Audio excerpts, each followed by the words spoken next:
Good evening, everybody, and welcome back to another episode of Dirt Grain Steel. So, tonight I am going to show you how to make 1/64th corn. I got my N7 3D printed model all finished up, painted, and I thought, you know what? I need to do something with this one, and I need to do something with my L2 sitting back there. So, I was kind of thinking about some different things to do with them because I just didn't want to sit them on the shelf. Well, I was scrolling through TikTok the other day and I seen one of Tyler Price's videos, and he has just made a beautiful diorama for a Challenger and a Brent grain cart. And I thought, you know what? That's what I'm going to do with the gleaners. So he put his in a actual case so that it's covered. Well, I don't have a case yet, so this is what I started with.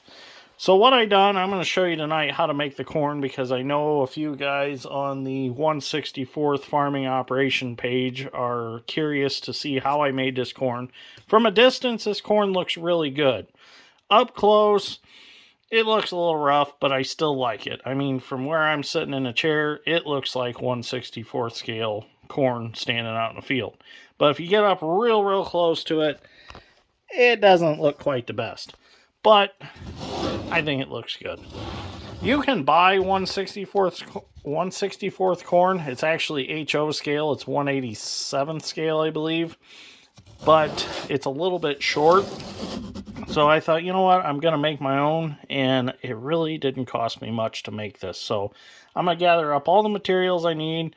And Asher and I are going to show you how to make this corn. So stay tuned. Okay, so what you're going to need to make this corn is you're going to have to go to a art supply store like Michael's or Hobby Lobby, or I think Walmart might even have these. But these are just little dowels. They're a little bit bigger diameter than a toothpick. I'll show you one here. You're going to need a pack of these. I mean, there's 230 in a pack, so there's quite a few. You're going to need some Mod Podge. A small bowl like this is handy, or you could use a paper bowl or something like that. Authentic real corn shucks. I pick ear corn for my critter corn stands to sell for the squirrels and, you know, any other wildlife out there. So I've got plenty of corn shucks. Some type of screen like this. This is about 1/4-inch squares. I use these for prospecting gold.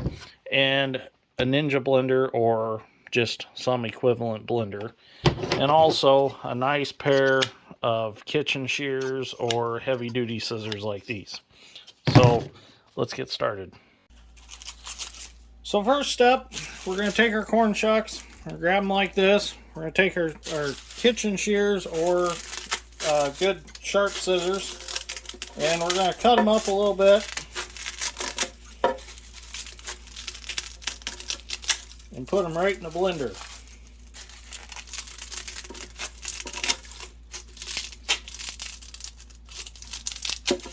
These are some pretty tough corn shucks.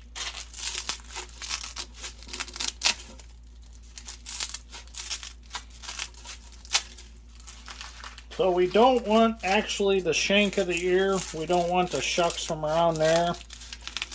We want more of just the long parts of them. That should be enough for now. So we're going to get our lid for our blender here. We'll put it on. Oh, it goes this way for safety. We'll turn our blender on. Now we're going to start blending.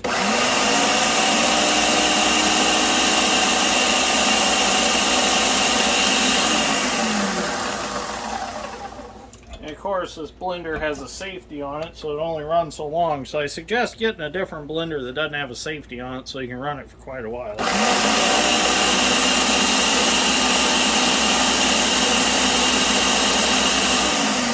So it's going to take multiple times of doing that to get them shredded the way we want. Okay, so now after we've chewed these up in the blender, we're going to go ahead and dump them on the screen. Now we only want the fine stuff out of here, so we have to maybe do this a couple times. So let's dump them on the screen. I'll just shake them around.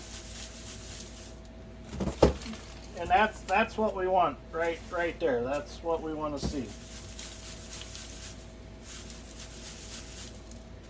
So that right there is enough to make a few stalks of corn. So let's get started making some stalks of corn. Well, let's get started making some corn. So what we're going to do is we're going to go ahead and take our fines and we're going to dump them in our little bowl here, like so. Throw that out, we don't need that. So what we're going to do is we'll take a stick like this. We're going to dip it here in our Mod Podge. Going to wipe a little of the excess off. And what I'm going to do is I'm going to simply drop this on here and see what I can get to stick. Okay, so I got that to stick on there. So what I'm going to do is I'm going to gently grab the top of it. I'm just going to stick it in this piece of foam here as a holder. So as a single stalk, they don't look the best. But when you get them grouped together like this, I think they look pretty good. Let's go ahead and make a few more here. I got a little bit of dust in my Mod Podge. So we're just going to keep doing this. Each one's going to be unique. You know, none of them are going to be the same. And what I found is, like, if you find them to be a little too long or something on the sides, like these being a little too long, just take your little hobby side cuts here and just trim them up. I mean, it's like trimming a shrub or something like that.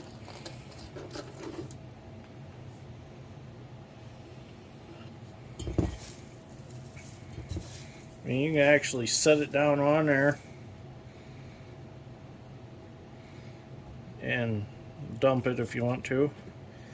That one I didn't get quite deep enough. You got to kind of figure out how deep you want to dip them as to how tall the corn's going to be. I mean, that one turned out real nice, except for that spot right there. Sometimes you just got to keep turning them.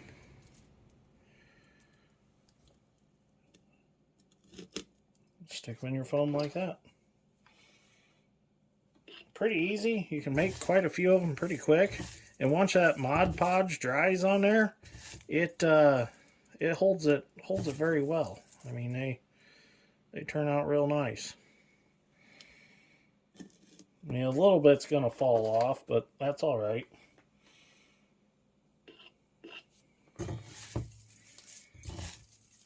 I'm actually going to build another diorama or farm toy scene or whatever you want to call it for my other L2 over there.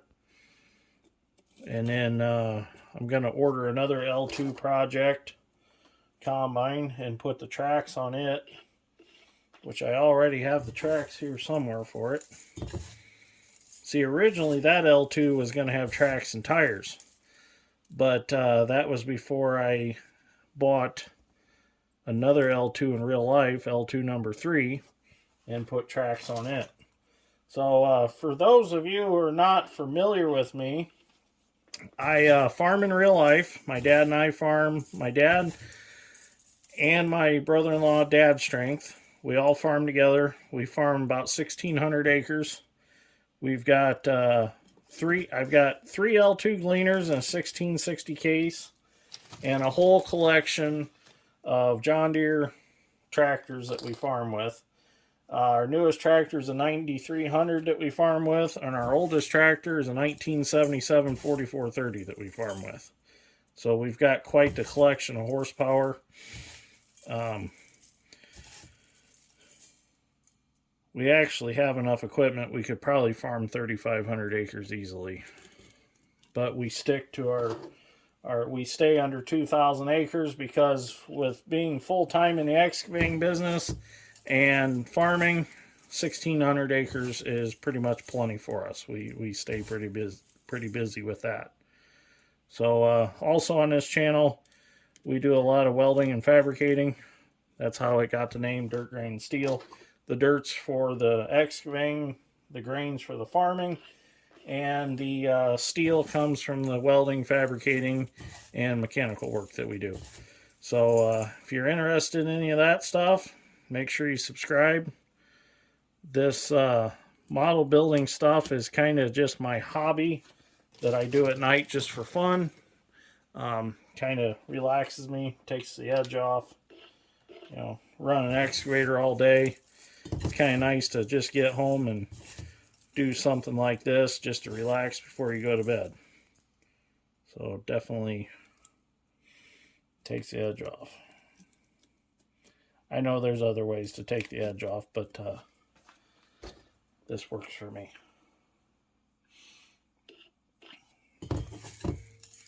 So like I said, it don't take very long to do this, and you get quite a few corn stalks out of the deal. The only thing I want to figure out yet is how to put tassels on top of them, but they really don't need it. At a distance, you don't really think they need it. So check out Tyler on he's got Facebook and Instagram and TikTok. His TikTok is T Price 323. He's got some really cool videos on his TikTok, farm toys. He's a collector. But I appreciate him giving me kind of the incentive to get back into the 1/64th toy world. Which, when I was in 4-H, I done farm toy scenes and stuff like that. So, really enjoyed it. But then, you know, grew up, got away from that stuff. Well, now I'm finally coming back to it as a medicinal thing. I guess that's what you call it, medicinal, for relaxation purposes. But I saw that TikTok, and it really got my butt back in gear on doing this kind of stuff. So, set me up a little workshop down here in my basement. Got me some tables set up. I got my little spray booth down here so I can paint without getting fumes in the rest of the house. Taught myself how to airbrush. Done a lot of airbrushing on the N7 project. L2 number 1 over there, which I call it L2 number 1 because it's identical to my L2 number 1 in real life that has the Case IH heads on it. That one I hand painted because I didn't have a airbrush. So some of these corn stalks are going to look a little thin, but when they're all grouped together in 30-inch rows, you can't really tell it. So, I mean, they all kind of fill in like this one. I'll show you. Well, this one's glued in.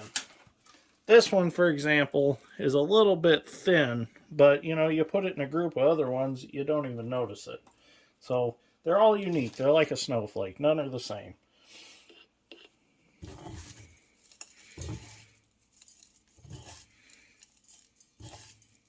So anyways, that's how I made my 1/64th corn. Real quick, fun little video. Figured I'd show everybody. So anyways, if you liked this video, give me a like and give me some feedback in the comments. If you didn't like it, just straight up tell me I didn't like your video. I like constructive criticism.